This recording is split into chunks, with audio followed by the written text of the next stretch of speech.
in sales. I couldn't do it, so I just said, okay, I'm going back to music. You're pretty good at selling albums. I'll give you that one. They're not doing too bad in that department, including this latest one.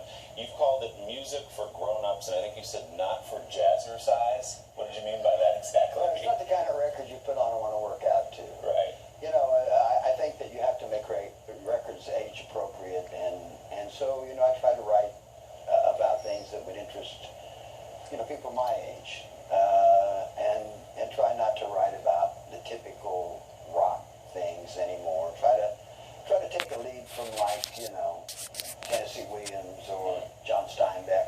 What do these guys write about?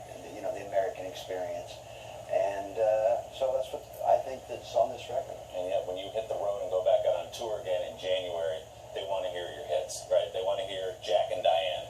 You still love singing all those songs too? Well, I don't do all of them, but I always try to rearrange the songs in the fashion of the record that just came out. So I will, you know, I'll play those songs, but the audience might go, "What's he playing? Oh, I get it."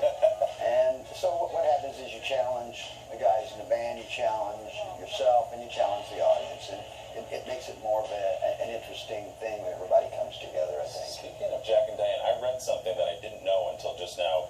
This was originally not a ditty about two American kids growing up in the heartland. What was it originally? No, it wasn't about two American kids growing up in the heartland, but Jack was, it was about an interracial relationship between two young people in 1980. That's when I wrote that song.